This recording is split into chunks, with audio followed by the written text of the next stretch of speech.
Alright, so I got the ballast resistor mounted over here. I don't know if it's okay to share the coil mounting bolt, but we'll leave it for now, and if it doesn't work, we'll move it somewhere else. So here's the fun part. Here's Brian's ignition wiring diagram here. And basically there's 4 terminals on this Chrysler ignition here, and he tells you where they all go. A and B terminals on the module connect to the wires on the pickup coil, which in my case is my crank trigger pigtail here. So that will be the ones on the left side. Terminal C connects to the ballast resistor into the positive terminal on the ignition coil. So that's what we'll do here. We'll just run a little wire from here up to the coil, which will make it easy. And the other side of the coil will just get fed from the, key switch like it normally would. Which side is positive? I'm actually gonna, I think, flip the coil maybe. No, it doesn't matter. I can just run that wire to that side. It's fine. Let's see. D connects to the negative terminal on the coil. So what I'm going to do is get a black wire and make my D wire first. That's probably the easiest one. We'll just go from here right around to here. So let me see what color wires I can get. And I'll do a red one for the ballast resistor, since that's hot, and a red one from the resistor up to the coil. So let's get moving. I'll just cut this little piece here and we can make a jumper to go from the coil down to here. And this is 14 gauge wire that I'm using. I like to use heavier stuff. And let's see, these are some crappy crimp connectors, but that's what we got today. I'd like to solder them at some point, but for now we're just gonna shove them on here like so.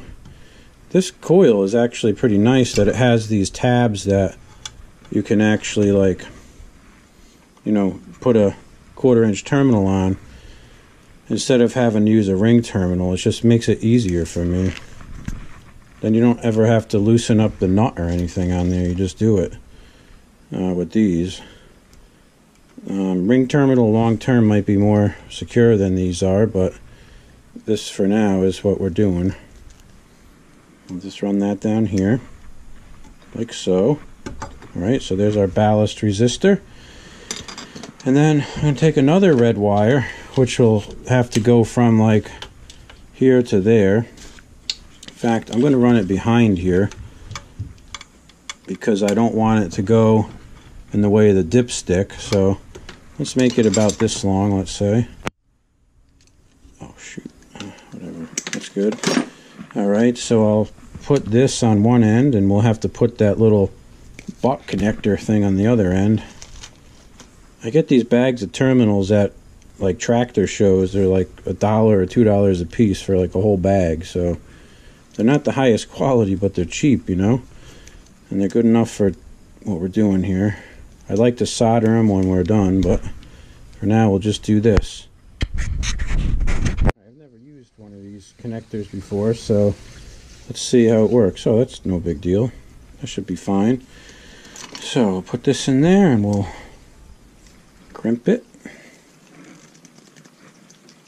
That's tight. I got to go back to Brian's diagram here and see where the positive one goes. I forgot already.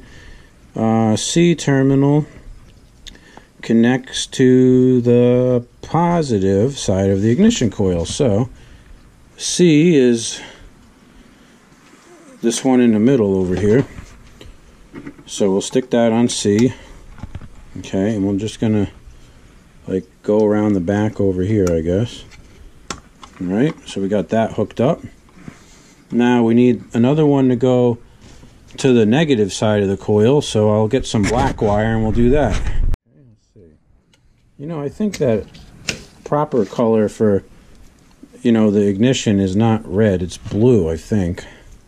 But whatever. Nothing about this is proper, so this is all custom. So let's get this in there. Crimp this sucker up. Okay, and the other side needs a regular 1/4 inch terminal. Fire one of these on there.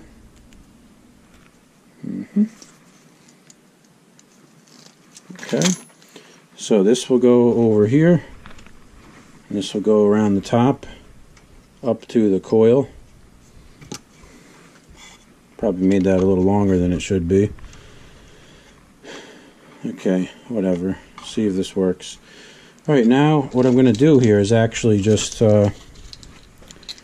cut off these wires that I had on here before and basically just put these new connectors on the old wire.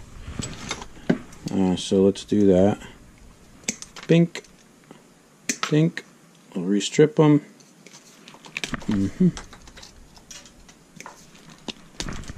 Okay. We get 2 butts. I got these butt connectors at Walmart, actually. Kind of funny, but that's where they came from.